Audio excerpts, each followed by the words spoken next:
Buenas tardes, Dios les bendiga. Estamos jueves 10 de septiembre y todos los jueves tenemos nuestra prédica y luego la petición de oración. Es el jueves que hemos tomado para orar como iglesia. Lamentablemente, pues esta pandemia nos ha impedido reunirnos como iglesia a orar, pero estamos orando desde las casas. Así que si estás interesado en participar en la oración con nosotros, me puedes buscar a través de las redes sociales y yo te puedo enviar la petición de oración. Es muy importante la oración. El tema que vamos a ver hoy se llama sostenerse como viendo al invisible.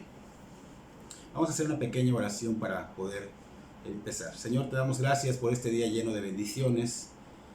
Señor, desde muy temprano, Señor, tus misericordias son nuevas cada mañana.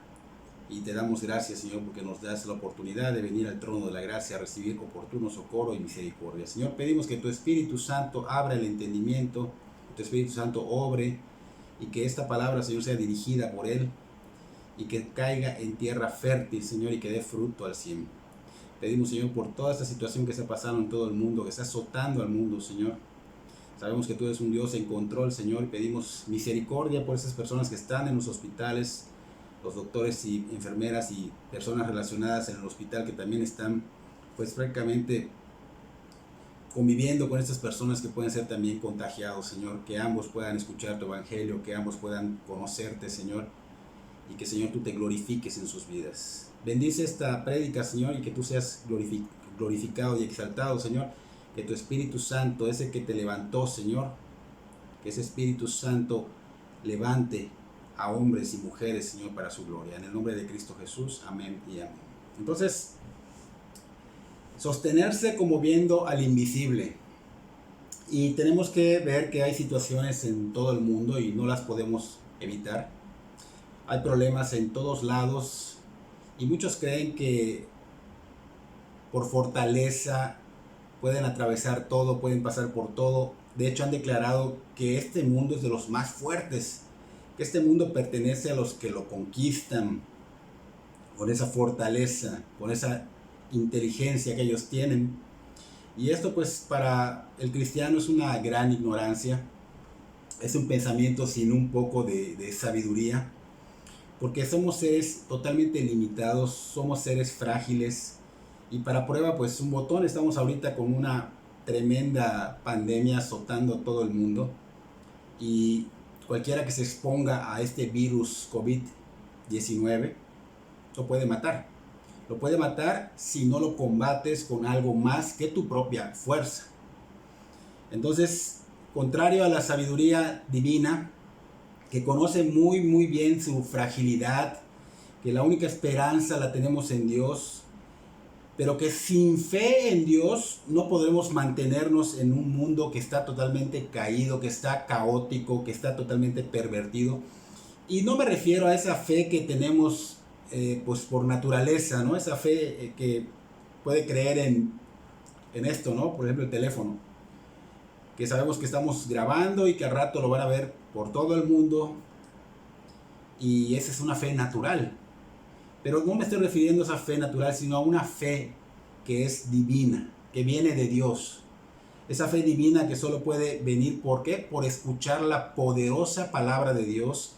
Esa fe que cree lo invisible, que no tiene que ser tangible, sino que cree lo invisible y que cree firmemente en Dios al grado de obedecer y descansar en Él. ¿Por qué? Porque esa persona que cree, que es creyente, sabe sujetarse a la voluntad y confía plenamente en un Dios que es omnipotente y en un Dios que es justo. Un Dios que es más que confiable. Entonces, por eso que el que cree con esta fe divina, pues se puede sostener en medio de cualquier calamidad, en medio de cualquier tempestad, en medio de cualquier situación adversa. ¿Por qué? Porque solo confiando en ese Dios, en su carácter, conoce el carácter de Dios y confía en ese carácter de Dios que es compasivo, que es misericordioso, que es protector. Y si podemos analizar, realmente la fe es algo que, la fe divina es algo que no puede venir de una forma natural.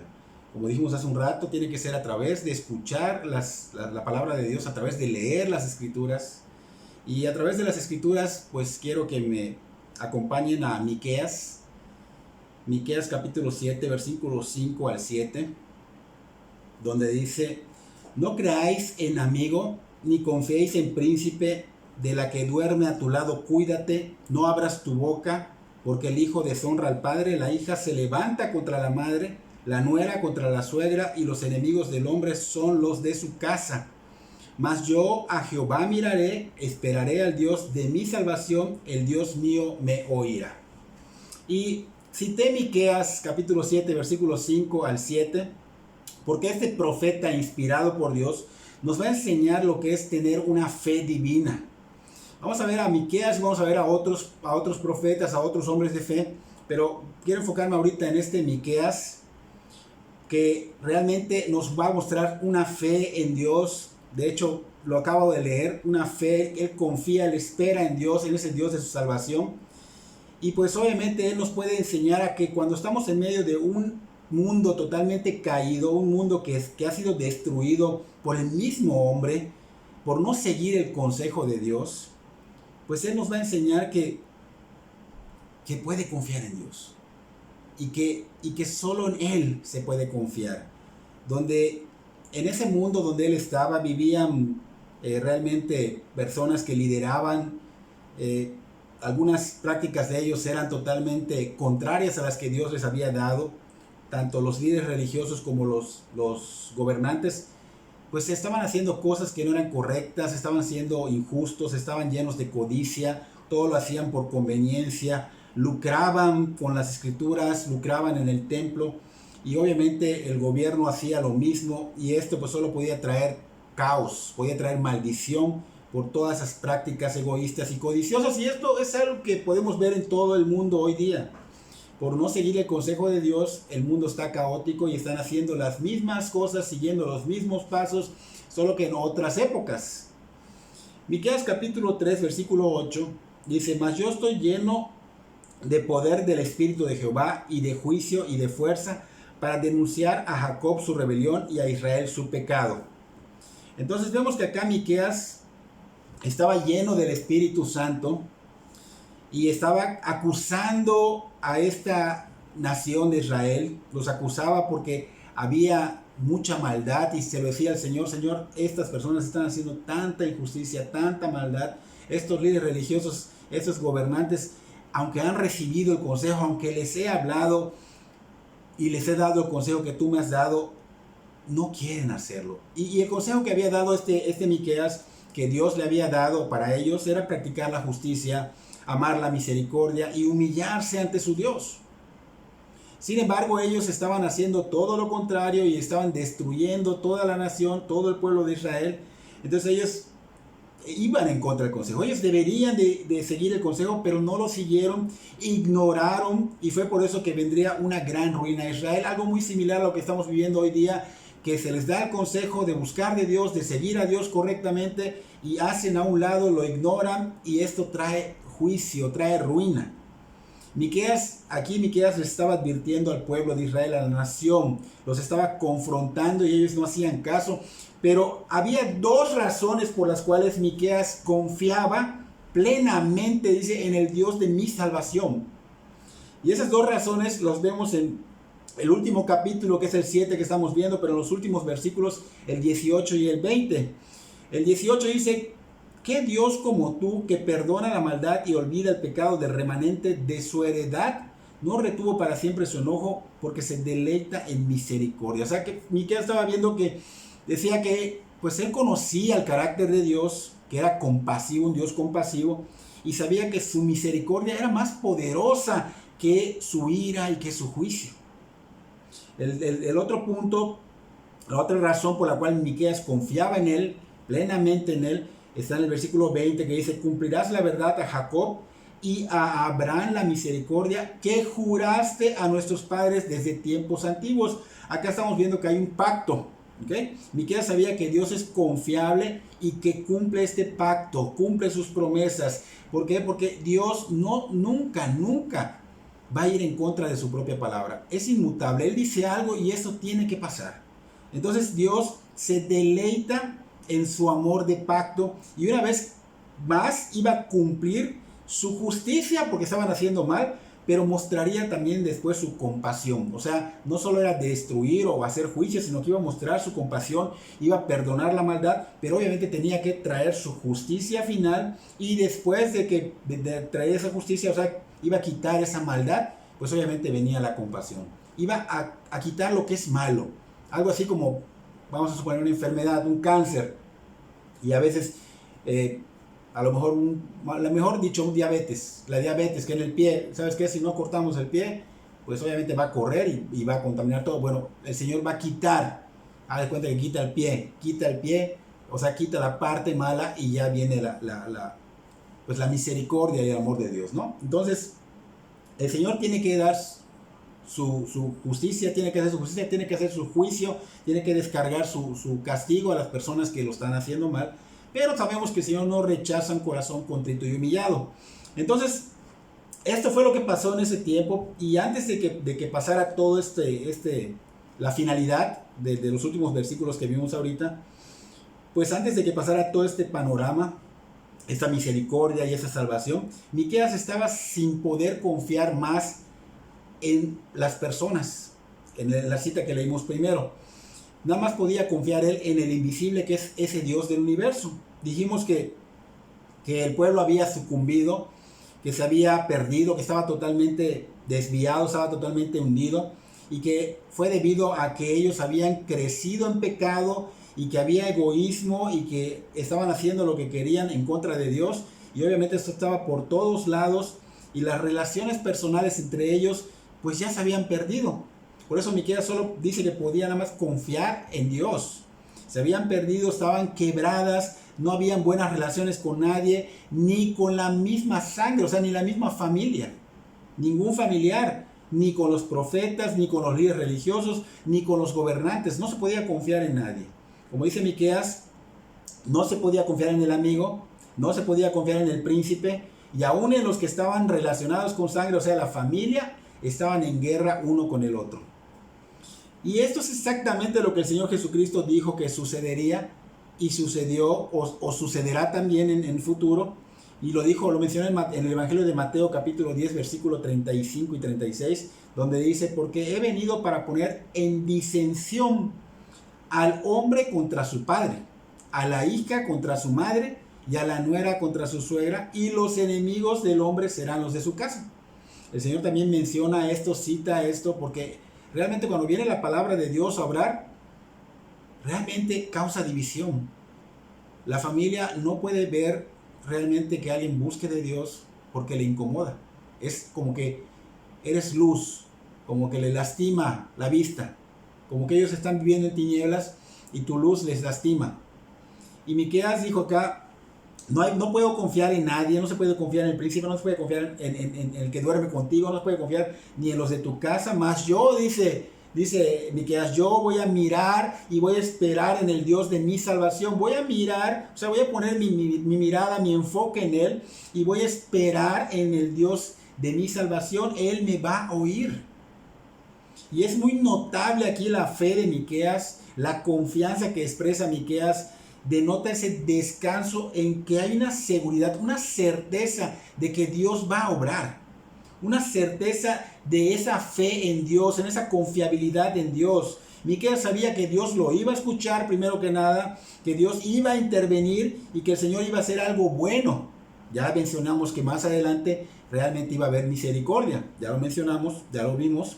Pero esto nos lleva a hoy día, actualmente nosotros, a confiar en ese Dios que no ha cambiado, que no ha cambiado ni sus misericordias hasta el día de hoy, sino que va a haber un tiempo que se acaben, en que se acabe esa gracia, pero hasta el día de hoy siguen sus mismas misericordias, siguen sus mismas promesas. Él ha dicho: no te voy a dejar si tú eres hijo de Él, no te voy a dejar, no te voy a desamparar, nuevas son mis misericordias cada mañana. O sea que día a día tú puedes venir rendido a sus pies a pedir misericordia, a recibir oportuno socorro.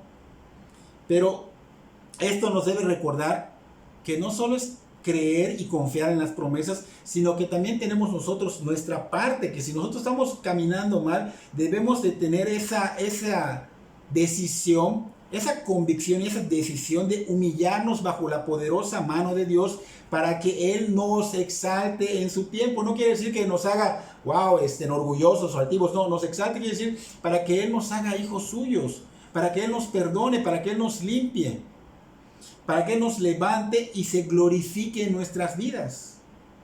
Muchos quieren las promesas de Dios sin hacer lo que Dios manda, y esto no resultará a menos que te arrepientas, a menos que te humilles, a menos que descanses en la fe, porque cuando eres hijo de Dios, todo lo que suceda a tu entorno, sea bueno o sea malo, Dios va de alguna manera a moverlo para obrar para su gloria, va a ser para un bien. Va a ser para un bien. Entonces, una persona que es convertido descansa, él sabe que lo que está pasando, así sea malo, Dios va a obrar para bien y va a glorificarse Dios con mi vida. En ese tiempo, Miqueas, pues obviamente todo Israel estaba totalmente sumergida en pecado, estaba de hecho dividida en norte, sur, obviamente en contra de la voluntad de Dios, porque Dios nunca quiso esto, era un pueblo totalmente rebelde, no habían personas como para darle confianza o en quien confiar, no habían personas como para tener compasión de ellas o encontrar compasión de parte de ellas. Y esto es algo malo porque las personas deberían ser lo suficientemente honorables, íntegros, dignos de confianza. ¿Para qué? Para que se pudiera hallar esa confianza y compasión en ellos. Sin embargo, Dios utilizó y Dios puede utilizar de esta situación hacerlo algo bueno, como dijimos hace un momento. Entonces aquí estamos viendo que Miqueas estaba dando una advertencia al pueblo de Israel, y esa advertencia también es para nosotros. Nos muestra que es necesario que cada uno de nosotros pruebe cada enseñanza. ¿A qué enseñanza me refiero? A esta enseñanza que estoy dando, a las enseñanzas que escuchan por internet, a las enseñanzas que tal vez les lleguen por alguna iglesia, pero toda enseñanza debe ser probada. Cada uno pruebe esa enseñanza, pruebe cada prédica, pruebe cada programa, no solo prédicas, no solo enseñanzas, también cosas que ves, que estás viendo en tu teléfono, que estás viendo en las redes sociales. Debes probar cada programa que escuchas, cada cosa. ¿Por qué? Porque no hay confiabilidad. No puedes confiar en nadie, solo en Dios, y no solo en tu propia inteligencia, sabiduría, sino en la sabiduría de Dios. Entonces, el que ya es hijo de Dios, obviamente siempre va a querer agradar a Dios, y el que quiere agradar a Dios debería poner a prueba todo lo que lee, todo lo que escucha y todo lo que ve, porque todo esto nos debería llevar a poner la confianza en Dios, a glorificar a Dios, porque Él es el único que no puede fallar. Toda enseñanza, toda reflexión, toda predicación debe apuntar a confiar en Dios. Entonces dice Miqueas, pero yo pondré mis ojos en el Señor. O sea, yo me enfocaré en el Señor, esperaré en el Dios de mi salvación, y mi Dios me oirá. En el libro de Hebreos capítulo 12, versículo 1, vamos a dividirlo, la parte A, habla ya de una gran nube de testigos. Dice, por tanto, nosotros también, teniendo en derredor nuestro tan grande nube de testigos, y esta nube de testigos que menciona el autor de los Hebreos, es de todos esos hombres de la fe que estaban mencionados en el capítulo 11 del libro de Hebreos, como Noé, como Abraham, como Moisés. O sea, varios están mencionados allá. Creo que hasta Sansón está mencionado allá. Y esos hombres de fe eran como tú y como yo, con problemas, con pasiones y defectos, con vidas comunes y corrientes, o sea, muy similar a nosotros. Pero cuando Dios les habló, cuando sus vidas fueron transformadas porque tuvieron una relación con Dios, obviamente Dios los hizo hombres de fe. Dios los transformó en hombres de fe. Ellos dan un súper testimoniazo. Y ese testimonio nos sirve. Tenemos alrededor dice, una grande nube de testigos. Ese testimonio nos sirve mucho. Nos muestra cómo podemos llegar a la victoria, cómo podemos experimentarla cuando se pone la mirada en Dios y se cree en sus promesas. A pesar de las adversidades, a pesar de las circunstancias, si tú pones tu enfoque en el Señor, ellos nos muestran cómo hacerlo y cómo ellos tuvieron la victoria. Hay muchos que preguntan, ¿es posible tener la victoria? ¿Es posible correr esta carrera en la que Dios nos ha puesto? ¿Es posible llegar a la meta? Porque Pablo habla de una carrera, habla de una meta. ¿Es posible esto en la vida cristiana? ¿O solo es reservado para los que son más espirituales? Porque mucha gente dice, es que eso es para los pastores. Otras religiones dicen, es para los sacerdotes. Esto es para los que son llamados al budismo. No. Aquí estamos hablando de la Biblia. Aquí está hablando de la Biblia y el Señor no hace excepción de personas. Llamó a todos de todas esas religiones para que se fijaran en su palabra, que es la única palabra de Dios que está revelada al hombre. ¿Y para qué? Para que tengan este llamado al arrepentimiento, a poner su fe solo en el Evangelio de la sola gracia de Dios a través de Cristo Jesús. Entonces muchas personas responden en su mente, bueno, pues sí es posible que caminemos o que corramos esa carrera y sí es posible llegar a la victoria, pero sospechan que ellos no pueden hacerlo. Solo personas como el apóstol Pablo, solo personas como Miqueas, solo personas como Moisés, solo personas como Pedro, Juan. No. Esto es para todos. Todo se puede. No hay excepciones. La gracia de Dios es la misma que se derramó sobre ellos, se derrama sobre nosotros.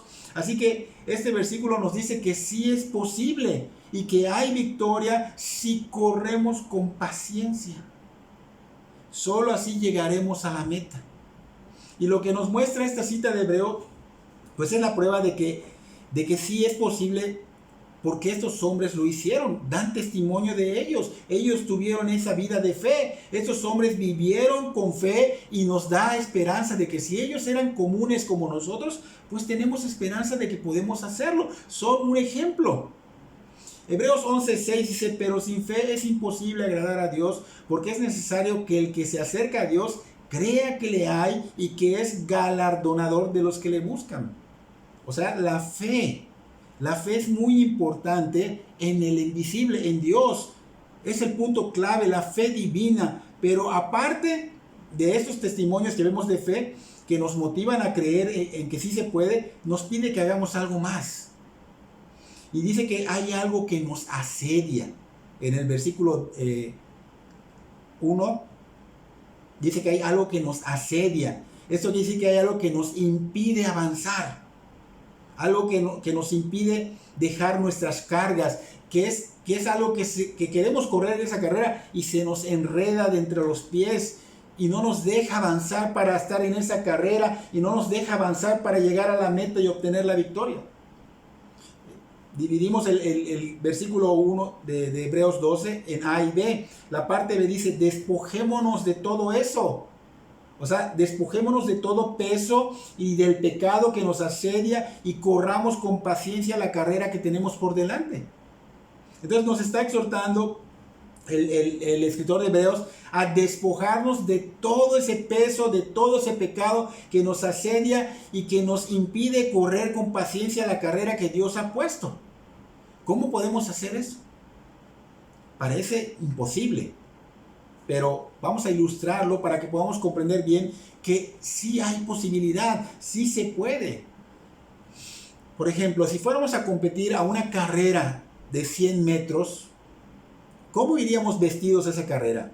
Llegaríamos con nuestros zapatos de vestir, con nuestro saco y corbata, las mujeres con sus tacones, con sus faldas o tal vez con su vestido largo de noche.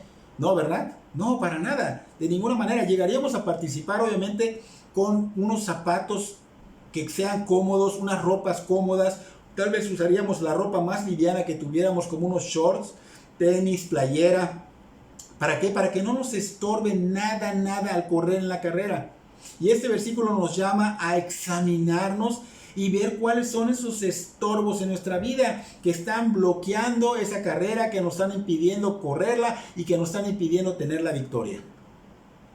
Así que vamos a ver 3 puntos. Yo veo acá 3 puntos importantes para despojarnos de los estorbos que nos impiden realmente estar en esa carrera. Y uno de ellos es que hay que reconocer lo que está mal en nuestras vidas. Y eso es muy, muy importante. Muchos no quieren reconocer sus errores.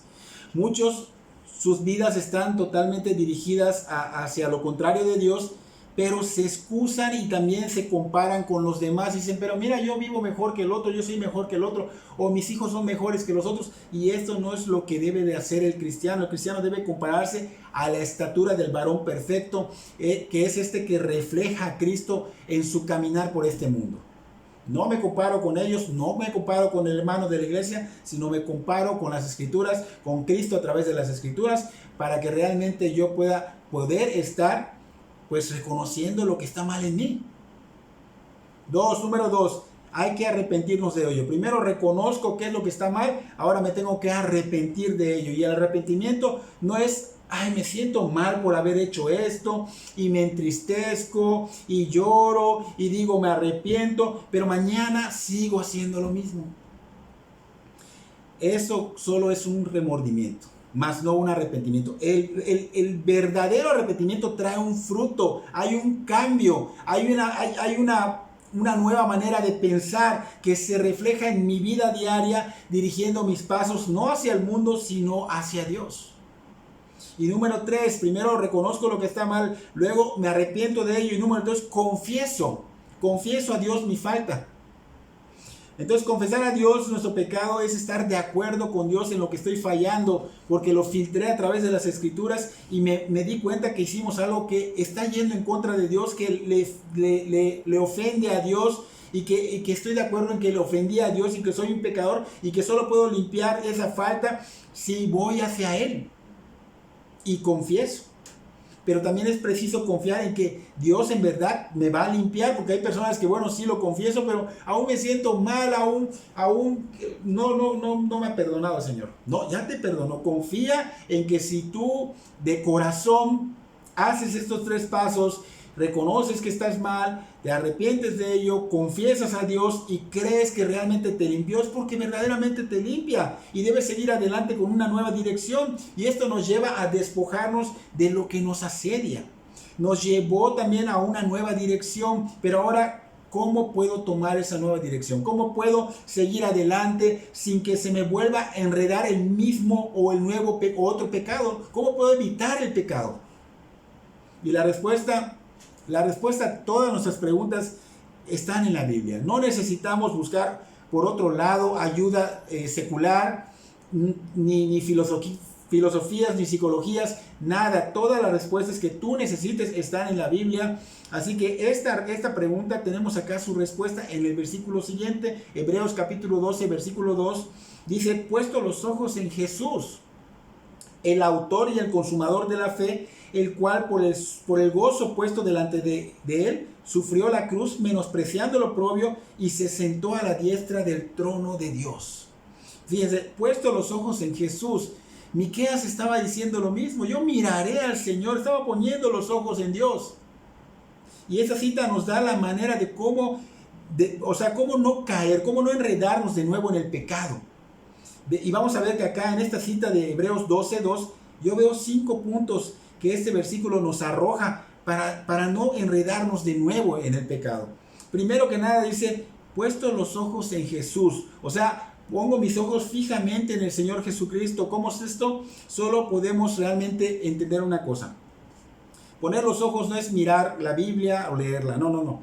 Debemos entender que nuestro enfoque debe estar en esa palabra, pero en ejecutarla, en vivirla. O sea, solo voy a poder correr esa carrera cuando yo tengo mi enfoque en el Señor Jesucristo, cuando tenemos ese enfoque en lo que Él nos enseña, y obviamente Él es nuestro ejemplo supremo, Él es nuestra inspiración, y debemos poner en nuestra mente, pues, observar su vida, estudiarla e imitarla. Entonces la Biblia nos proyecta prácticamente como si hubiera una pantalla la vida de Cristo. Debemos estudiar, debemos meditar, debemos practicar, debemos estar en la presencia de Dios, buscarlo en oración, debemos vivir al estilo del Señor Jesucristo. Entonces, aunque Dios es invisible, el Señor Jesús dice que Él está con nosotros y Él está a nuestro lado en cada momento, especialmente cuando las cosas se ponen difíciles. Entonces debemos recordar que Él dijo que estará con nosotros todos los días hasta el fin del mundo. Entonces debemos hacer memoria de esta promesa y tal vez sea bueno recordar lo que Él dice e imaginar que en todo momento Él está presente. Porque cuando creíste y te convertiste, Cristo realmente está en ti. De hecho lo dijimos, Cristo vive en mí, ya no vivo yo, más Cristo vive en mí, Cristo está en ti. Entonces, ¿has tratado de imaginar al Señor Jesús en tu mente? Por ejemplo, ¿has imaginado cuando llamó a los discípulos, cuando sanó al paralítico, cuando lloró frente a la tumba de Lázaro? Estamos viendo cómo acá el Señor se preocupa por Lázaro. ¿Crees que no se va a preocupar por nosotros? ¿Crees que no se va a ocupar de nosotros? Entonces debemos recordar e imaginar y verlo en nuestra mente de que Él está con nosotros. Y de esta manera, obviamente, vamos a poner los ojos en el Señor siempre. El segundo punto que vemos acá en este versículo dice que el autor y consumador de nuestra fe. O sea, voy a poner mis ojos ¿en quién? En el autor y consumador de nuestra fe. No hay más autores. La Biblia dice solo uno, Cristo. El Señor Jesús es el único autor de nuestra fe, es el único consumador y no se le puede dar gloria a otros. Eso es importante verlo, puedes checarlo en tu Biblia. Entonces, Él es el consumador, Él es el finalizador de ella. Él terminó la obra en la cruz de la justicia cuando dijo, consumado es, consumado es. Así que, como Él finalizó, Él fue el iniciador y el finalizador. O sea que el que comenzó la buena obra en nosotros, Él la va a perfeccionar. ¿Hasta qué? Hasta el día que Él venga. Y esta es la promesa, y esto debe de animarnos y debe motivarnos porque nos da esperanza y nos reconforta. El tercer punto que dice esta cita dice, el cual por el gozo puesto delante de Él sufrió la cruz. O sea que el Señor Jesús no estaba considerando la cruz como una alegría. O sea, porque ¿qué ser humano va a ir alegre a ser maltratado y ahorcado? ¿O qué ser humano va a ir alegre a ser estropeado y luego fusilado? ¿O qué ser humano va a ir a ser electrocutado felizmente? Ninguno, ¿no? Entonces el Señor Jesucristo tenía el Espíritu Santo. Recuerden que fue bautizado y el Espíritu Santo vino a posar sobre Él. Entonces el Señor Jesucristo estaba con el Espíritu Santo y Él podía ver más allá del horror de la cruz. No estaba viendo lo tangible, sino lo intangible, lo que esto iba a traer. ¿Okay? Entonces, por eso el Señor, obviamente, como veía más allá de la cruz, se goza de lo que venía después. Y esto era que glorificar a Dios a través de la muerte, de salvarlos en la cruz del Calvario, glorificar a Dios. Entonces esto le traía gozo, le traía alegría, nos salvaba y glorificaba al Padre. La misma mentalidad nos va a permitir el poder soportar toda persecución. Sabemos que hay gloria después, hay una gracia postrera que va a venir cuando venga el Señor Jesucristo. Y esto nos debe de igual seguir animando. ¿Por qué? Porque sabemos que tal vez van a venir problemas a nuestra vida, pero podemos soportar esa persecución, podemos soportar esa tribulación, podemos soportar todo el sufrimiento por causa de Cristo, sabiendo que nos espera, ¿qué? Una herencia incorruptible, inmarcesible. Una herencia eterna. Y el cuarto punto que vemos en este versículo dice que menospreciando el oprobio, o sea, despreciando la vergüenza. Los que morían en la cruz era porque eran asesinos, malvivientes, o sea, lo peor de lo peor. Y fue una humillación tan terrible que Dios hecho carne muriera en manos de estos asesinos y con esta muerte tan destinada para asesinos, para lo peor que puede haber, y era cruel y despiadada. Entonces, esto era vergüenza para el hombre y para el familiar. Pero al Señor Jesucristo no le importó esa vergüenza, no le importó el oprobio. Él soportó la vergüenza de la cruz por amor y obediencia al Padre y por amor a la humanidad. Así que muchos hacen casi cualquier cosa por el Señor, excepto soportar la vergüenza. O sea, la humillación no la soportan. Y Spurgeon hablaba libremente sobre este tipo de personas que no pueden soportar la vergüenza que viene del mundo por seguir al Señor Jesús. Y él decía, tal vez no eres cobarde en referencia a cualquier otro tema, cosas del mundo, pero eres cobarde acerca de las cosas del Señor Jesús. bravo para el mundo y cobardes para Cristo. Eran palabras fuertes de Spurgeon, ¿no? Y el quinto punto que vemos acá en este versículo dice, y se ha sentado a la diestra del trono de Dios. Aquí está hablando de la glorificación del Señor Jesús, la misma promesa de ser glorificado después de haber cubierto nuestra vergüenza, porque esa vergüenza era de nosotros, Él la cubrió. Cuando él cubrió todo esto, pues Él estaba gozoso. ¿Por qué? Porque Él sabía que luego iba a estar en gloria y que iba a salvarnos. Entonces nosotros debemos realmente saber que Dios nos va a dar un cuerpo glorificado para cuando venga por nosotros. Y vamos a estar en gloria. Todo esto nos debe de motivar y nos debe realmente confiar y tener esa fe y estar fuertes y firmes en ello. Moisés, en el Éxodo, vemos que tuvo encuentros con Dios de manera personal. Y cuando Moisés tiene estos encuentros con Dios, pues nosotros debemos de verlos de alguna manera como si fuera una pantalla, y debe de haber algo que nos haga movernos, que nos lleven de expectativa, porque vemos un tremendo testimonio privilegiado, porque Moisés habló directamente con el creador del universo de una manera sorprendente, audiblemente lo escuchaba. Y esto nos motiva a seguir, nos da esperanza y aprendemos de él, del ministerio de Moisés o de ese tiempo en el desierto. Aprendemos, y aún en su rostro, porque dice ya en los tiempos de Moisés, que cuando Moisés hablaba con el Señor, que su rostro era notable, que hablaba con Dios. Y esto es importante, porque yo a mucha gente le pregunto, ¿estás teniendo una relación con Dios? Porque esta relación con Dios no es una relación X. Cuando tú tienes una relación con otra persona y es una buena relación, llega un momento que como que algo agarras de esa persona. Tal vez las cosas buenas, a veces cosas malas que no deben ser, pero empiezas a agarrar algo, se empieza a ver algo que identifica que tienes una relación con esa persona, ¿no?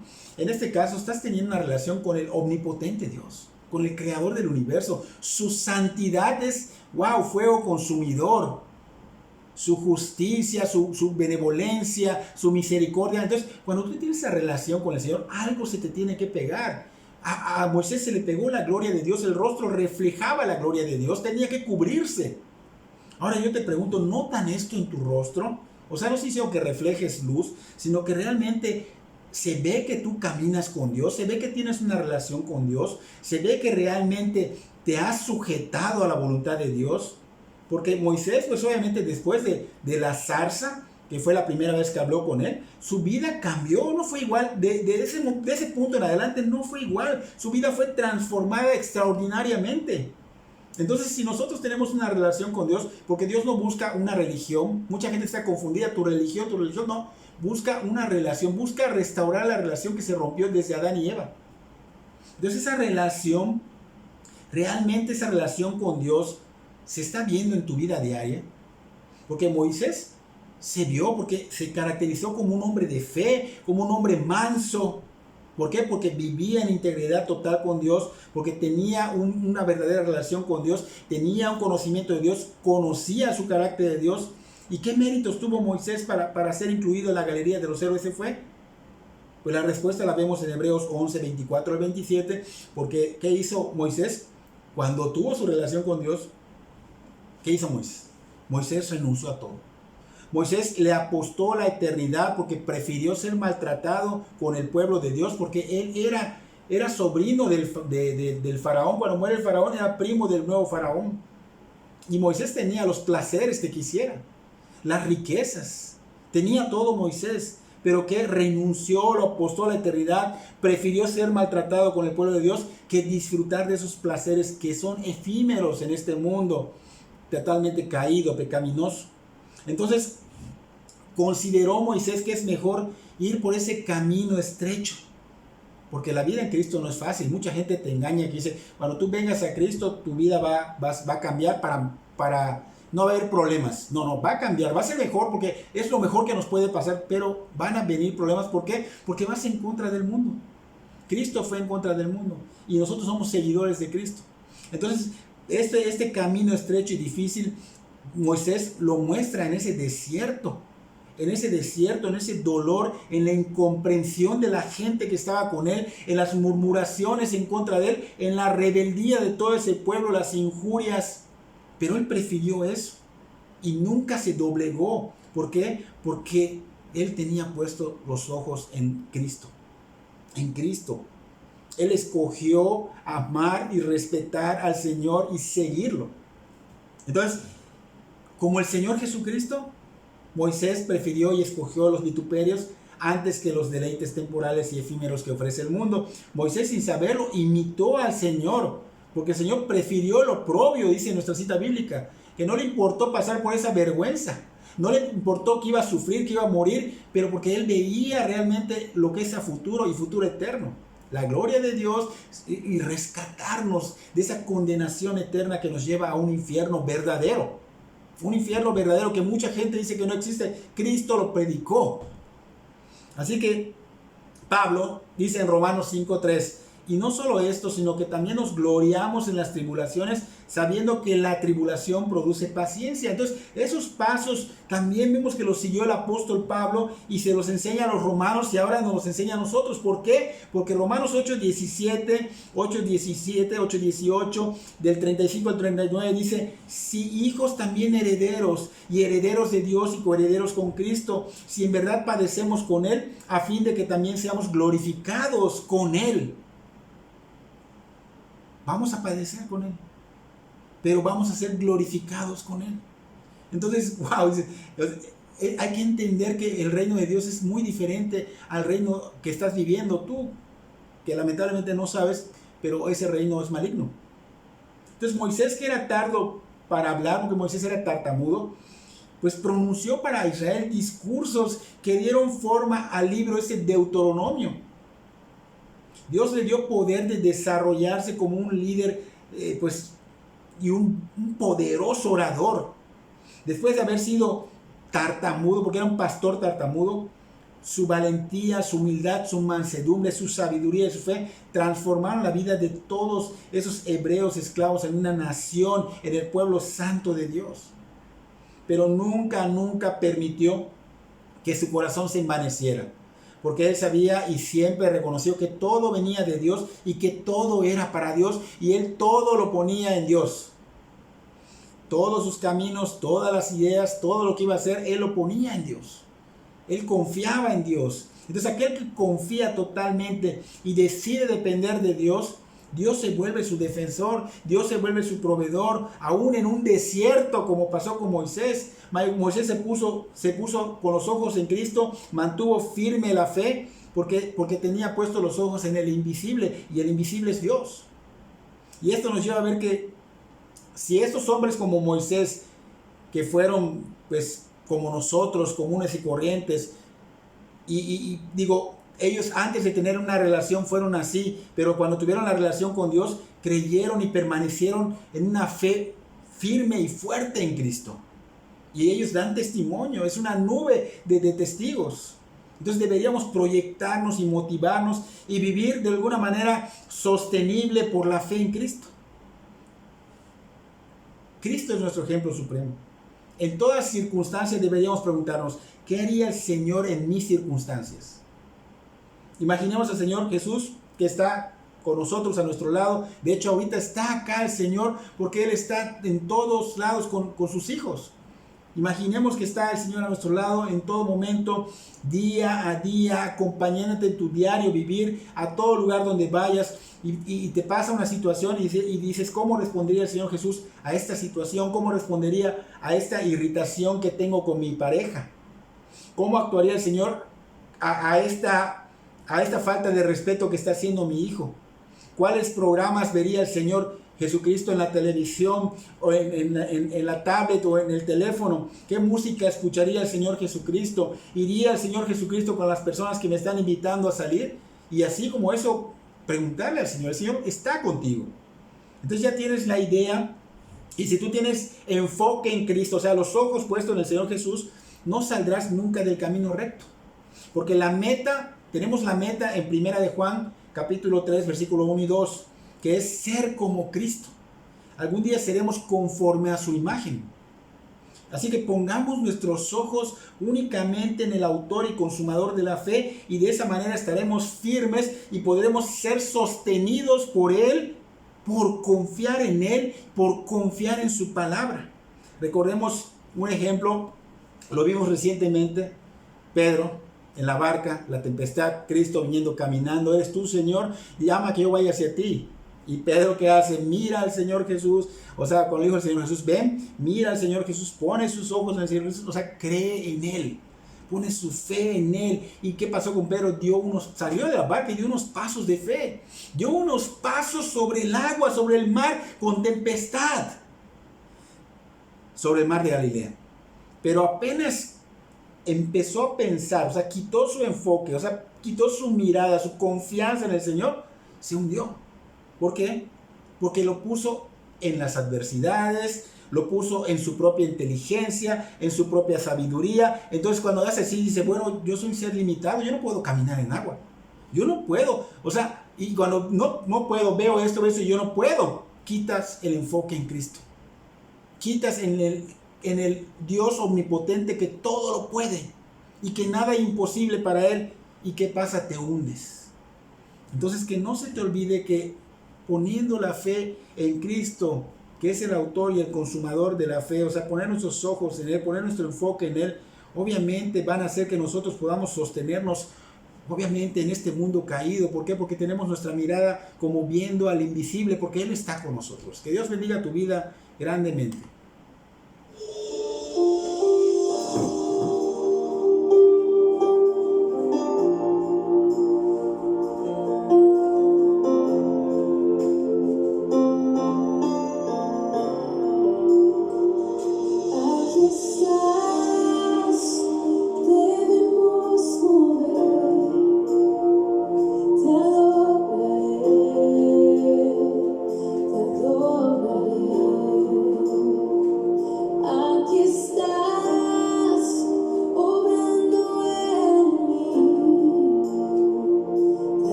siempre estás sobrando.